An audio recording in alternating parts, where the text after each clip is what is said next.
દર્શક મિત્રો, સ્કાયનેટ મીડિયામાં આપનું સ્વાગત છે। ડેડિયાપાડાના આમ આદમી પાર્ટીના ધારાસભ્ય ચૈતર વસાવા હાલ વડોદરા જેલમાં બંધ છે। થોડાક દિવસ પહેલા વનકર્મીને મારવાના કેસના આરોપસર નર્મદા સેશન કોર્ટે તેમને 7 વર્ષની સજા સંભળાવી છે। આને લઈને આદિવાસી સમાજમાં ઘેરા પ્રત્યાઘાત પડ્યા છે। ત્યારે ધારાસભ્ય ચૈતર વસાવાના સમર્થનમાં આમ આદમી પાર્ટીના પ્રદેશ પ્રમુખ ઈશુદાન ગઢવીએ આક્રમક ભાષણ કર્યું અને ચૈતર વસાવા જે રીતે આદિવાસી સમાજ માટે બોલે છે, લડે છે અને 18 દિવસનું બાળક જે ચૈતર વસાવા સાથે જેલમાં ગયો હતું તેમને ભગવાન બિરસા મુંડાની જેમ આ બાળક પણ ક્રાંતિ કરશે તે પ્રકારનો આશાવાદ ઈશુદાન ગઢવીએ વ્યક્ત કરતા શું બોલ્યા તે સાંભળો। જેલમાં ઉપાડીને નાખી દેશે સાહેબ, અને જેલમાં જોજે આપણા જ નેતા જાય, કોઈ કોંગ્રેસનું ગયું ગલુડિયું નથી જાતું, મારું હારું ગલુડિયું કોઈ પેલા નથી જાતું। બોલો, નેતા તો વાત અલગ છે, ગલુડિયું ન જાય અને આપણા પ્રદેશ પ્રમુખને બેહાડી દે, નેતાઓને બેહાડી દે, FIR કરી દે, કેસ કરી દે, 2 કેસ થાય, 3 કેસ થાય, ચૈતર વસાવા મજબૂતાઈથી લડે, 2 બેહાડી કરી જેલમાં નાખી દે। તમે વિચાર કરો, કોઈ ડ્રગ્સવાળાને સજા ન થઈ, બળાત્કારીઓને સજા ન થઈ, હત્યારાઓને સજા ન થઈ અને ચૈતર વસાવાને સજા થઈ ગઈ। અને પાછા ગટુડિયા જુઓ, આમ આદમી પાર્ટી આમ કરે છે, લે હજી અમે શરમ આવી જોઈએ। કોડાઓ, શરમ લડવાનું હોય તો સામી છાતીએ લડવાનું હોય સાહેબ, માય કાંગલી વાત ન હોય। તમારાથી થતું હોય તો કહેવાનું કે અમે જ જેલમાં નખાવ્યા છે, આ 15 દિવસના દીકરાને અમે જ જેલમાં નખાવડાવ્યા છે। આમ આદમી પાર્ટીની જનતાથી થાય તે કરી લેવું, કહી દો ને તમારામાં તાકાત હોય તો। પછી બીજો આવે, ત્રીજો આવે, ના ના અમે નથી નખાવ્યા, તો કોને નખાવ્યું? પાકિસ્તાનની સરકાર છે। કોડાઓ હાલી નીકળ્યા છો, કોને રમાડો છો?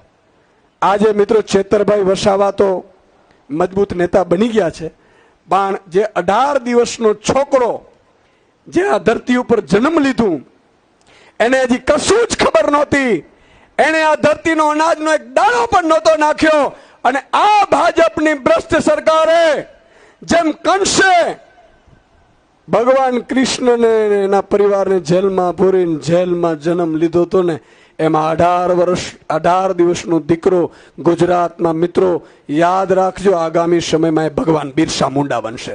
આદિવાસી એમને એમ નથી થતું, નથી મફતમાં મળતા, એના મૂળ ચૂકવવા પડતા, સંતને સંતપણા નથી મફતમાં મળતા। આ કઈ પણ થઈ રહ્યું છે તો એ નિમિત્ત કોક બનવાનો છે। એ 18 દિવસે જો એ દીકરો જેલમાં ગયો હોય, એ રણબંકો જ્યારે મોટો થશે ને ત્યારે યાદ રાખજો સાહેબ, ભાજપનું ભા ત્યાં બોલાતું નહીં હોય આદિવાસી પટ્ટામાં, હું તમને ખાતરી સાથે કહું છું। શું કામ? કે મારો નાથ, મારો ઈશ્વર અસ્તિત્વ છે, એની મદદ કરતું હોય છે। આજે તમારે લડવાનું છે, તમારે ઝૂકવાનું નથી, ડરવાનું નથી। આપણે મિત્રો ઘણા લોકો એમ કહે છે કે અમને તો 150 મળીને આ મળીને તે મળે, આ વખતે કોઈ કોંગ્રેસને ભૂજ્યું ભાઈ મળવાનું નથી। કોંગ્રેસનું નેતા તમારી હવે વોટ કાપશે નહીં તો આપણે બીક હતી। ઘણા લોકો એમ કહેતા હતા કે સુદાનભાઈ આ બેના આમ ભાગલા પડે, પ્રજાને ખબર પડી ગઈ છે, કોંગ્રેસને મિત્રો કોઈ મત આપવા તૈયાર નથી। હવે ભાગલા નહીં પડે, 22માં પડ્યા હતા, હવે વન સાઈડ પડે છે। વિસાવદરમાં જોઈ લીધું ને, અને કોંગ્રેસ ઉપર ભરોસો કરાય એમ નથી।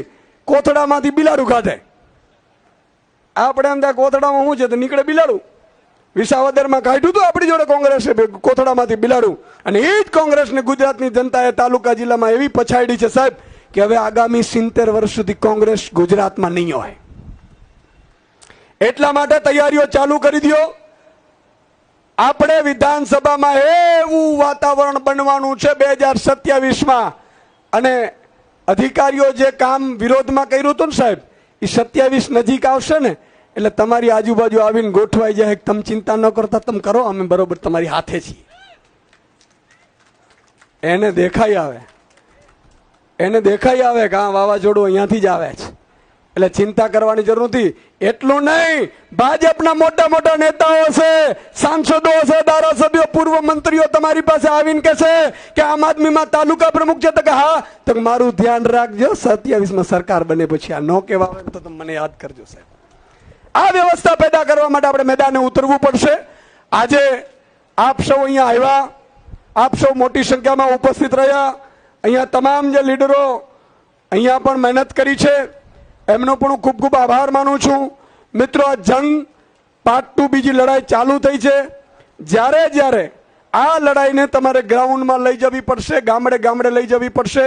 આપણે પણ એક સૈનિકો બનાવવા પડશે. આમ આદમી પાર્ટીના ગામડે ગામડે એવા બૂથના સૈનિકો બનાવો મિત્રો કે સામે છાતીએ ઈ કદાચ ભાજપ વાળો એને 1 લાખની ઓફર કરે એક દિવસે તો એ મારો બૂથનો સૈનિક એમ કે મારે મારા ગામડાના ફ્રી વીજળી કરાવવા માટે હું આવ્યો છું ને એટલા માટે લાખ હું 10 લાખ પણ નથી લેવા અને તમારા બૂથ કબજે કરે ને એવા નેતાઓ, એવા સૈનિકો તમે તૈયાર કરજો.